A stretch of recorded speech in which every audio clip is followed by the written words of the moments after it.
मी स्वतः एका चळवळीतून आलेला कार्यकर्ता आहे. युवा मोर्चाच्या माध्यमातून काम करत असताना मी अनेक आंदोलनं केली, अनेक वेळा रस्त्यावरती आम्ही उतरलो, पोलिसांच्या काठ्याही खाल्लेला कार्यकर्ता आहे. त्यामुळे 2 दिवसापूर्वी माझ्या कार्यालयावरती काँग्रेसने जो काही मोर्चा आणला होता, जे काही आंदोलन केलं होतं, एक लोकशाहीचा भाग होता. लोकशाहीमध्ये संविधानाने दिलेला प्रत्येकाला अधिकार आहे. त्यामुळे त्यांनी ते आंदोलन केल्यानंतर मी संसदेचं अधिवेशन चालू आहे, दिल्लीला होतो. त्यानंतर सुद्धा मी सिंगल कुठलाही एक फोन सुद्धा ना डेक्कन पोलीस स्टेशनला केला, ना पोलीस आयुक्तांना केला, कारण हा एक लोकशाहीचा भाग आहे म्हणून मी त्याच्याकडे पाहतो. त्याच पद्धतीनं मला असं वाटतं की जे आता गेले काही दिवस जंतर मंतरवरती जे आंदोलन विद्यार्थ्यांचं सुरू आहे, त्याबद्दलही माझं मत स्पष्ट आहे की हा सुद्धा या देशातील प्रत्येक व्यक्तीला संविधानाने दिलेला अधिकार आहे. संविधानामुळे आपले हक्क, आपला न्याय मागण्याचा अधिकार प्रत्येकाला आहे. त्यामुळे विद्यार्थ्यांचं हे आंदोलन हा त्यातलाच एक भाग आहे. फक्त जी घटना झाली ज्याच्यामुळे हे आंदोलन होतंय, नीटचा पेपर लीक झाला आणि लाखो विद्यार्थ्यांना अडचणींना सामोरं जावं लागलं, ही दुर्दैवी घटना आहे. परंतु तातडीनं त्याच्यामध्ये लगेचच सरकारनं हस्तक्षेप केला. ताबडतोब त्याच्या संदर्भात अनेक राज्यांमध्ये छापे मारण्यात आले आणि 13 माणसं याच्यामध्ये जे दोषी आढळले त्यांना अटक केली. आज ते जेलमध्ये. देशातली आपल्या सर्वोच्च यंत्रणा, जी तपास यंत्रणा आहे, सीबीआयच्या माध्यमातून सुद्धा त्याची चौकशी सुरू झाली. कुठल्याही प्रकारे कुठल्याही दोषीला सोडलं जाणार नाही हे माननीय प्रधानमंत्र्यांनी वारंवार सांगितलं. आजही माननीय प्रधानमंत्री असं म्हणतात की देशातील प्रत्येक विद्यार्थ्याचं स्वप्न आणि भविष्य हे आमच्यासाठी, सरकारसाठी सर्वोच्च प्राधान्य आहे. आणि म्हणून या सगळ्या झालेल्या घटनेच्या पार्श्वभूमीवरती प्रधानमंत्र्यांनी हे स्पष्ट केलं की देशाच्या युवकांच्या भविष्यापेक्षा आमच्या दृष्टीनं काही महत्त्वाचं नाही. दोषींवरती जलद आणि कठोर कारवाई करण्याचे निर्देश सरकारने दिलेले आहेत. आणि या संदर्भात माननीय प्रधानमंत्र्यांनी हे स्पष्ट केलं की हा सगळा तपास फास्ट ट्रॅक न्यायालयाच्या मार्फत केला जाईल आणि त्याची स्थापना त्वरित केली जाईल. बघा, त्यावेळेला सुद्धा ज्यावेळेला पेपर लीक झाला त्यानंतर ताबडतोब सरकारने या सगळ्या ॲक्शन घेतल्या. आणि बघा, नीटची परीक्षा देशभरात घ्यायची, जवळजवळ 24-25 लाख विद्यार्थी या परीक्षेला बसतात. 6 महिने याची तयारी चालते. पण जसा पेपर लीक झाल्यानंतर ताबडतोब ती परीक्षा रद्द करण्यात आली आणि पुढच्या केवळ 37 दिवसाच्या तयारीवरती पुन्हा नीटची परीक्षा झाली आणि त्याचा निकाल हा विक्रमी वेळेमध्ये, म्हणजे केवळ 25 दिवसामध्ये त्याचा निकाल लागला. आज लाखो विद्यार्थी जे पास झालेत त्यांचे प्रवेश सुरू झालेत.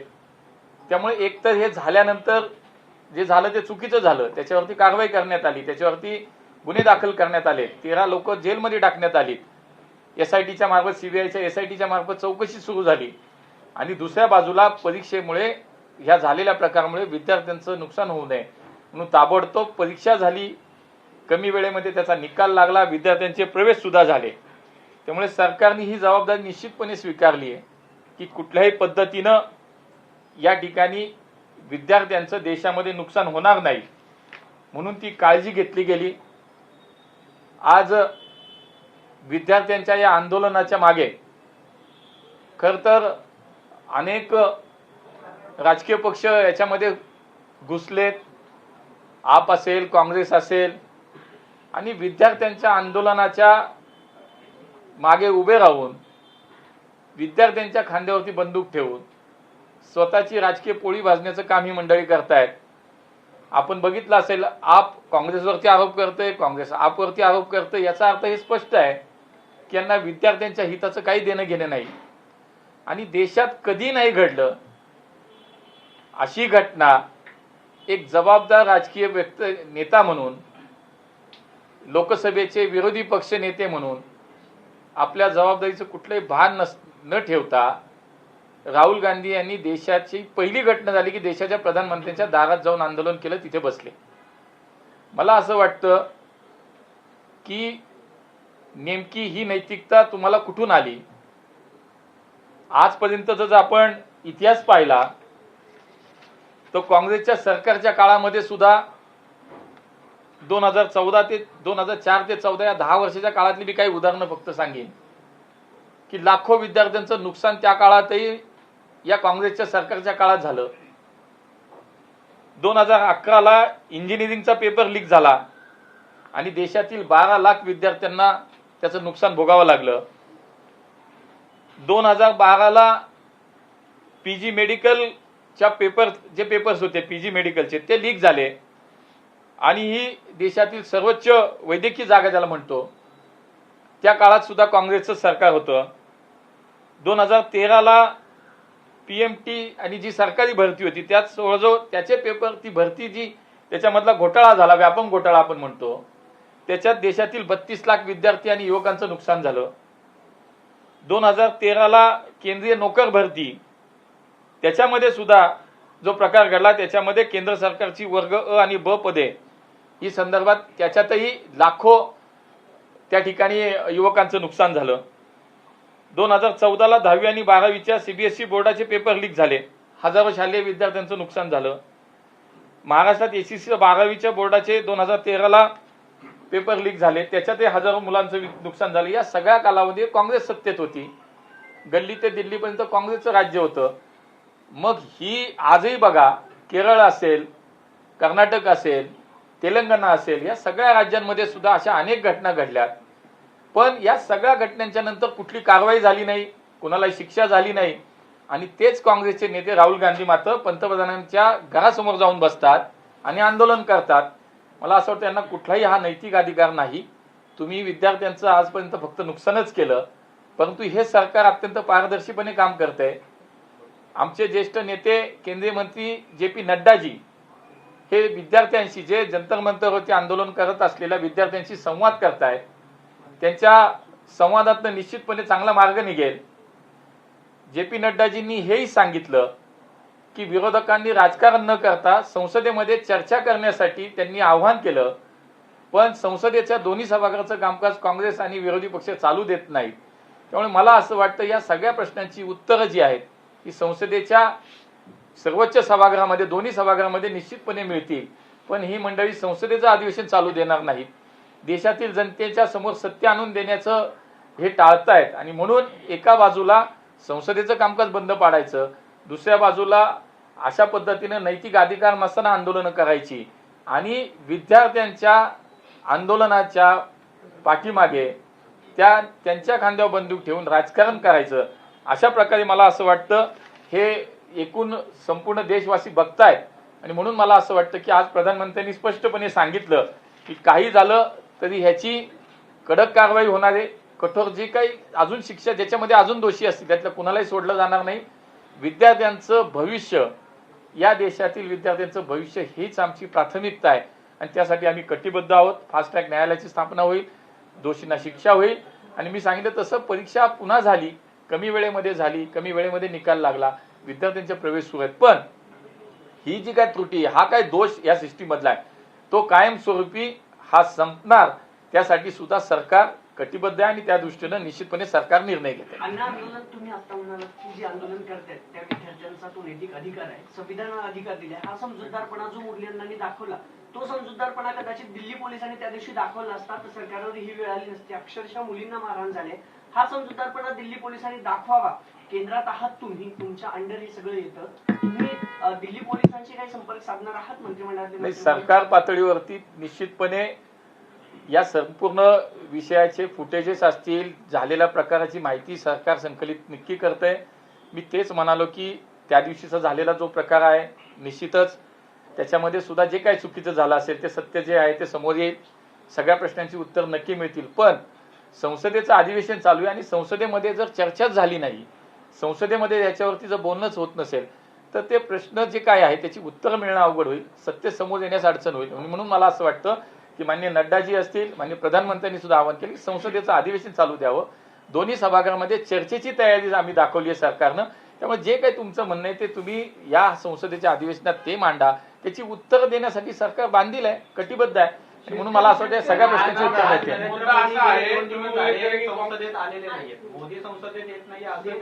नाही, मला असं वाटतं मी स्वतः पहिल्या दिवशी तिथे होतो, स्वतः मोदीजी हाऊसमध्ये होते, मी स्वतः बसलेलो होतो, त्या हाऊसमध्येच होते.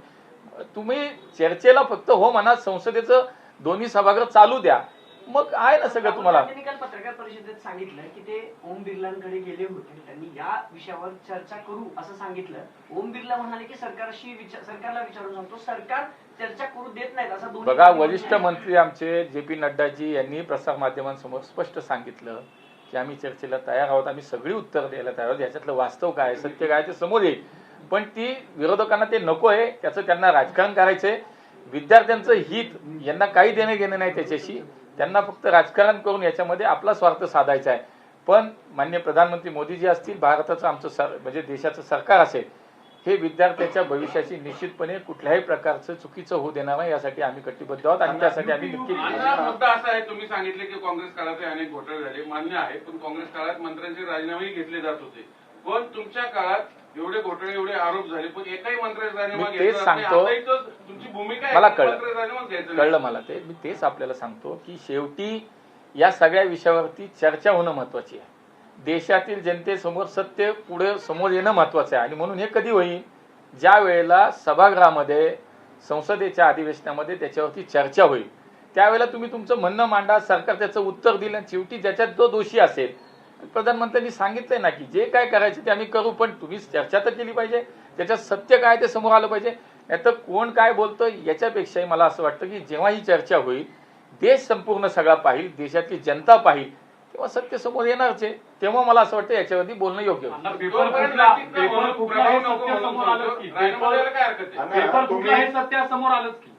म्हणूनच त्याच्यावरती ताबडतोब कारवाई केली, त्याच्यावरती ताबडतोब कारवाई केली. त्याच्यामागचा खरा दोषी कोण आहे हे शेवटी CBI सारखी देशातली सर्वोच्च तपास यंत्रणा त्याच्यामध्ये कामाला लागली. आता त्यांनी SIT स्थापन केली आहे.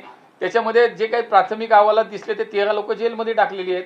आता त्याचा विस्तृत तपास होईल, चर्चा हाऊसमध्ये होईल आणि खरं जे आहे ते समोर येईल. तुम्ही काँग्रेसची मोठी यादी तुम्ही वाचली, त्यामुळेच काँग्रेस अशा पद्धतीने बाहेर सरकार बदललं.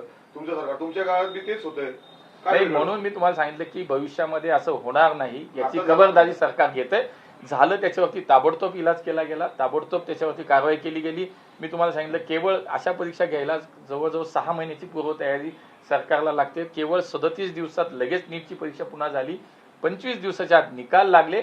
विद्यार्थ्यांचं वर्ष वाया जाऊ नये, विद्यार्थ्यांचं नुकसान होऊ नये यासाठी ताबडतोब जे करायचे दोन्ही गोष्टी केल्या. एका बाजूला कारवाई केली दोषींवरती आणि दुसऱ्या बाजूला ताबडतोब परीक्षा रद्द करून दुसरी परीक्षा झाली, निकाल झाले, विद्यार्थ्यांचे प्रवेश सुरू झाले. त्यामुळे सरकार त्याची जबाबदारी झटकत नक्की नाही. दिल्लीत लाठीचार्ज झालं ते योग्य होतं की नाही? 20 जणांना आपला जीव द्यावा लागलाय आणि मग हे म्हणजे ही कुठल्या सरकारसाठी भूषणावह बाब नाहीये की आम्ही 37 दिवसामध्ये झालेली घटना 100% दुर्दैवी आहे. 20 मुलांचे जीव गेले. 100% झालेली ही घटना दुर्दैवी आहे आणि म्हणून त्याच्याकडे आम्ही संवेदनशील भावनेतच पाहतोय. त्यामुळे कडक आंदोलन बघून वाटत नाही की भाजप सरकार या सगळ्याकडे चर्चा चालू आहे ना. शेवटी बघा, एखादं आंदोलन सोडवायचं असेल तर त्याला एकच माध्यम आहे, चर्चा, संवाद. तो संवाद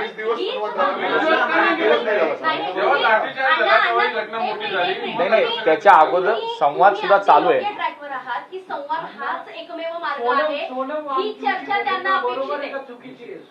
नाही, मला असं वाटतं की मी मगाशी म्हणालो तसं मी त्या दिवशी हेच आत्ताही तेच म्हणतो की शेवटी संविधानानं प्रत्येकाला अधिकार दिलाय.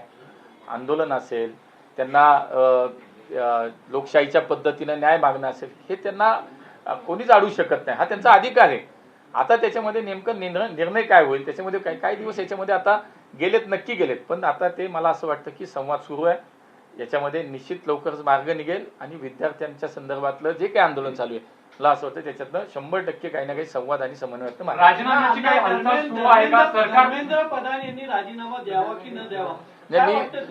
मी आता पुन्हा तोच प्रश्न येतो. मी तेच सांगितलं की शेवटी तपास सुद्धा सुरू आहे, संसदेमध्ये याची चर्चा सुद्धा चालू होणार आहे. संसदेत चर्चा झाल्यानंतर सत्य समोर येईल ना, सत्य समोर येईल. आता एखाद्या संस्थेमध्ये जर घोटाळा होत असेल तर त्याचा सर्वोच्च पदावरचा जो माणूस त्याची तो बी जबाबदार असतो त्या खात्याचा तो. मग आता तुम्हाला असं वाटत नाही का धर्मेंद्र प्रधान सुद्धा तेवढे मी जबाबदार आहे? पुन्हा तोच प्रश्न आल्यानंतर मी तेच उत्तर देतोय की आपल्याला याच्यामध्ये शेवटी त्याच्या मुळाशी पण जावं लागणार आहे. त्यामुळे याच्यातला दोषी कोण आहे, याच्यातली नेमकी यंत्रणा काय आहे, आता प्राथमिक स्वरूपात जे दिसलेत त्यांना अटक झाली, त्यांच्यावर कारवाई होतीये, याचा पूर्ण तपास होईल आणि मग त्याचा निष्कर्ष आपण काढू. अण्णा हजारे सुद्धा आंदोलनावर बसले आज नगरमध्ये. आणि म्हणालो ना, प्रत्येकाला अधिकार आहे, प्रत्येकाला अधिकार आहे तो.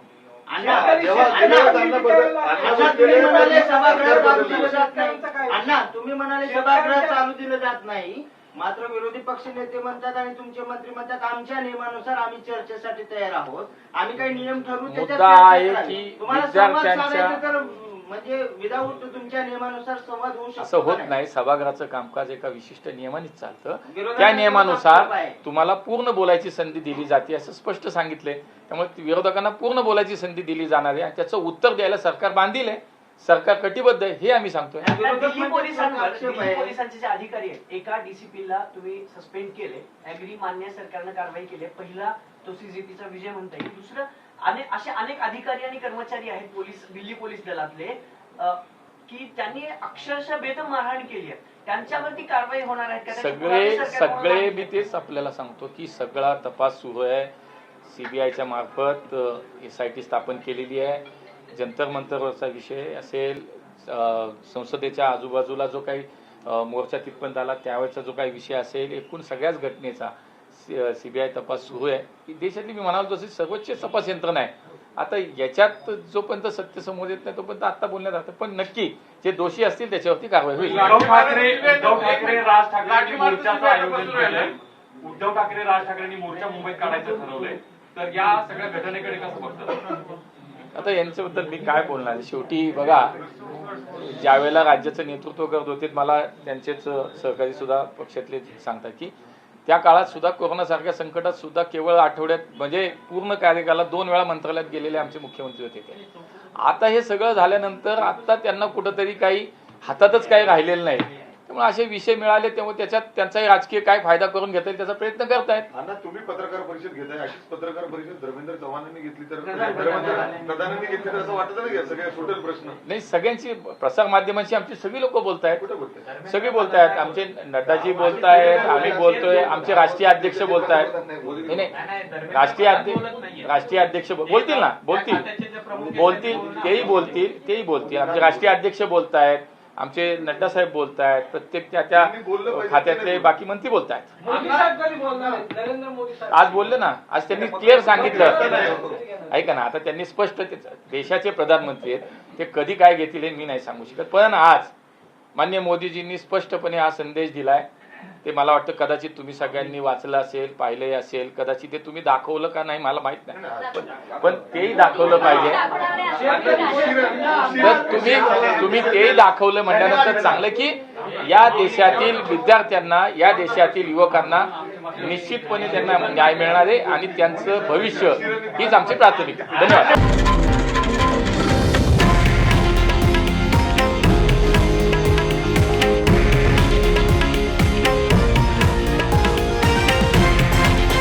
हे आहे देशातील नंबर 1 न्यूज नेटवर्क आणि आपण पाहत आहात TV9 मराठी, एकमेव.